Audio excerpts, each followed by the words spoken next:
Ian from Lee Media. I've noticed something very unusual in Amazon Seller Central in the past month or so. And basically, it boiled down to the question, why isn't Amazon asking me to send in items that are running out of stock?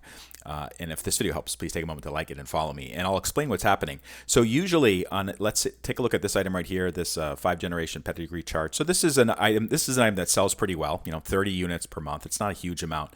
Usually, when I get down to the 31 days of inventory left, or a month, or even a little bit more than that, like let's say 6 weeks, Amazon will say you should be sending in items. So they'll say something like, if a minimum 86 units are received at a fulfillment center, they'll even give me a little bit of a discount. They'll say something like this, out of stock, send in stuff today, or it's about to run out of stock and send in stuff today. But for some of my items, including some some big top sellers, Amazon's not giving me any warning. And I think the reason is related to two things. In this case, it says no action required. In other cases, it'll say, just send it in a token number of items, like 4 units or something like that. So what's going on here? And I think it relates to the fact that we're getting close to the holidays. Amazon's FBA capacity limits, maybe the inventory that I have in stock is running up against that. You can see that I have 144 cubic feet of inventory in Amazon fulfillment centers. So maybe my stock is hitting that limit. Although, to be honest with you, I don't think I'm anywhere close to 144 cubic feet of inventory because my items are relatively small. And then the other possibility is Amazon is doing things in the back end on its own algorithm that it's not telling sellers about. And the problem with this is that if Amazon says something like no action required, and I can see that they're going to run out of stock in about 30 days, I have to override Amazon's advice. And I've done this before with Amazon Seller Central and also with Amazon Advantage. It's a separate program. I do not trust their algorithmic recommendations because sometimes they're just wrong.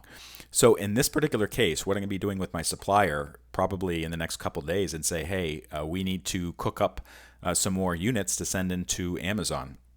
And I'll work with her to do that, because what happens is if this number 31, if it declines to like 14 days, that means it's going to almost certainly run out of stock before they can process something that I can send in. So I need to be sending in new stock ASAP, regardless of Amazon saying no action required. I just do not trust it.